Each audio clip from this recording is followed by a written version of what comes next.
we move into the South Africa, Alexander Forbes team. They should be in the lobby, and hello.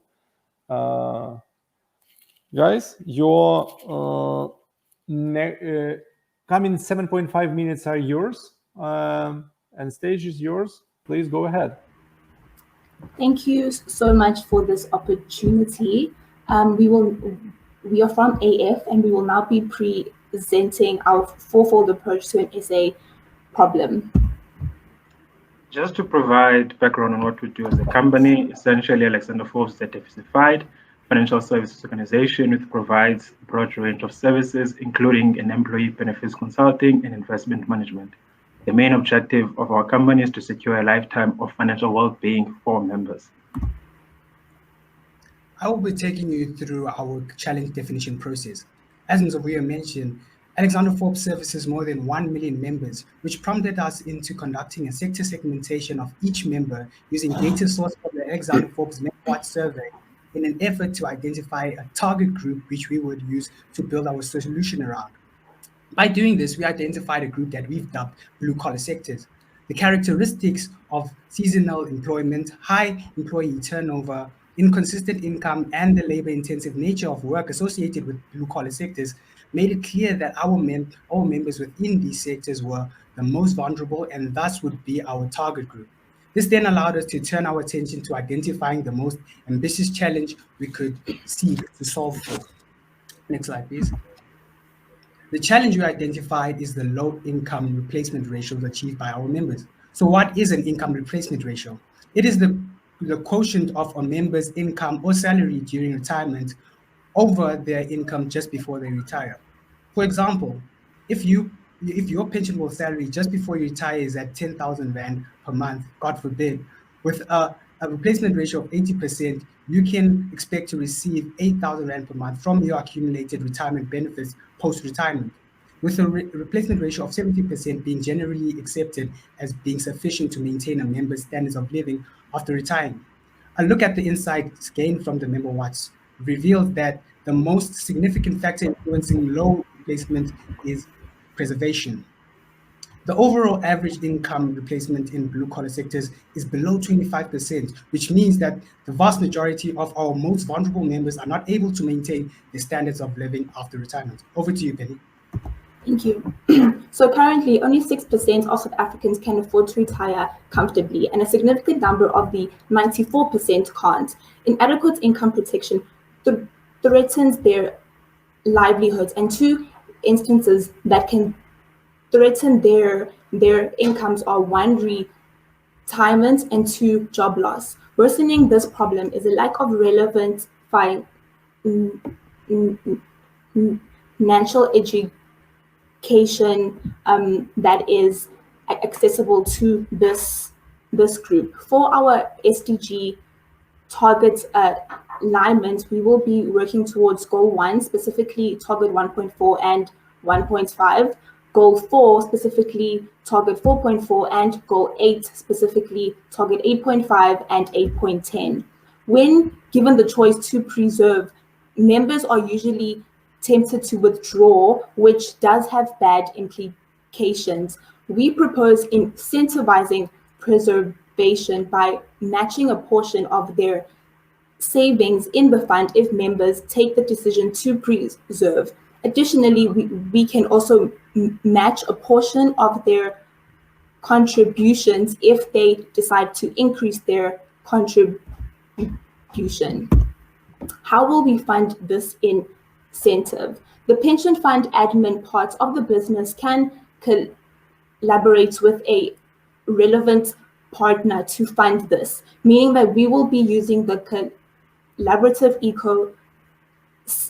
ecosystem business model. By outsourcing, we will be able to cut costs, ensure the sustainability of this solution, and still stay true to our core business. To test the solutions that my colleague has just mentioned, we created a pilot profile of a member in a retail and hospitality industry, which is by definition blue collar. In a scenario where this member stays with one employer invest throughout their whole working life with Alexander Forbes without changing jobs or withdrawing, would provide an incentive in the form of a reduction in their admin fees over time, and thus increasing their net contribution rate. And essentially, when you increase your net contribution rate, then the probability of you retiring with adequate income also increases. Similarly, in a scenario where the member does change jobs or is retrenched but chooses to preserve with Alexander Forbes, what we can do is provide an incentive of a cash top-up to their current investment credits.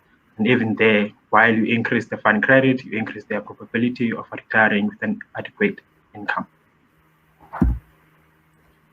Currently, member preservation rates stand at 8.8%, which implies that out of 1,000 members, only 88 choose to leave the funds in their retirement packages untouched.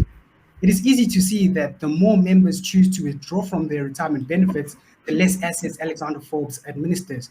The graph given on the left shows that a 10% increase in preserved assets would result in Alexander Forbes retaining approximately 1.6 billion rand in assets under management, depicting the opportunity presented in incentivizing preservation. One of the biggest challenges that blue-collar workers face, and that's by definition of their industries, is the higher risk to occupational injury, if you think of mining and construction. And when they are in injury or do occur injury, they tend to access their retirement funds to supplement their immediate needs as they cannot work anymore. And to address this problem, we can partner with an insurance company that can help us design an affordable life insurance that is specifically designed for these members so it can supplement their immediate needs in an event of an injury. And thus, that will avoid them accessing those retirement funds and alternatively accessing this insurance premium. And therefore, at retirement age, they can have adequate income to retire comfortably. So currently, admin systems are not equipped to make preservation easier. So this is where we can use a new innovative admin system to replace our current one so that the preserving process isn't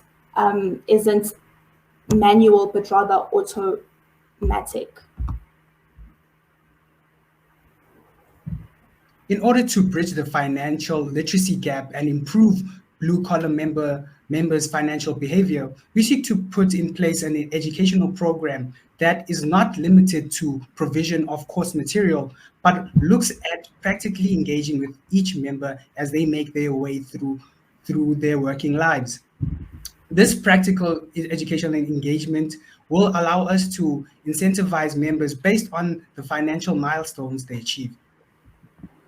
Guys, I know that you have some stuff to show, but unfortunately we already run out of time. So your 7.5 minutes is, or so they are over for some time already. But let's hope that you will be able to address certain important stuff you left in your slides while answering clarifying questions from our experts. So I'm passing the words to them. And dear jury, please, the stage is yours with clarifying questions or advices.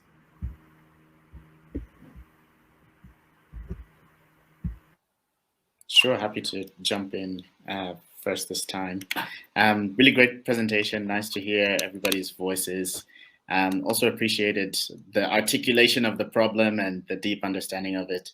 That was really great. My only piece of advice is just to add in that you're really working deeply on SDG 17 as well, in terms of bringing in the partnerships element. Just because you mentioned that several times, and I also love how there's opportunity to sort of expand this product into the life insurance piece. So yeah, all good things from here. Well done. I would totally agree. Excellent presentation, and I like the way you explained the problem and came up with the solution. My question to you would be the mix of your efforts with respect to convincing employers versus employees. I would imagine that both employers and employees need to be on board to embrace your services. How do you envisage going forward with with approaching both target audiences? Thank you for your question. We will be piloting this project, so we will be having a pilot which we will present to trustees, fiduciaries for the purpose for their members. So then we would articulate what the benefits would be for the member and what they stand to benefit from this in the long term for their retirement outcome. So we would first get buy-in from first the trustees, as well as from our other division in the business, which works directly with members who are the employees to see what their challenges are, so we can best suit our solution to what they're asking for directly, so we get both of their buy-in.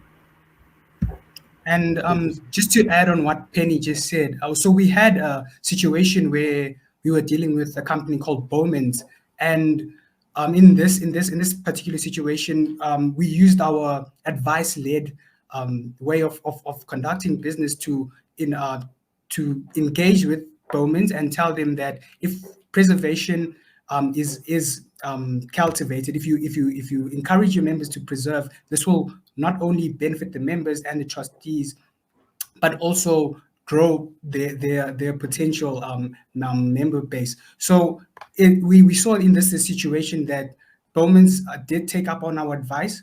There was a pickup in preservation, and the employees of Bowman's switched to Alexander Forbes because of this the advice we gave, essentially. Yep. Yeah, thank you guys so much. 40 seconds left. Maybe something important to comment or to ask Cynthia.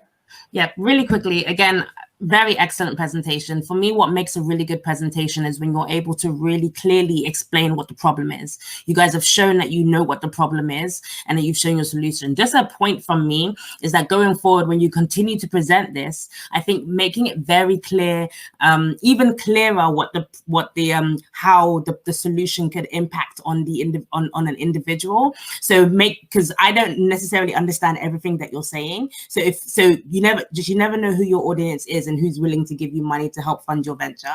So just kind of really be clear on how your solution can have an impact on your individuals when you're actually presenting it. Just a little bit clearer, because there was a few elements I didn't understand. But overall, really good solution, and really, yeah, it's just excellent presentation.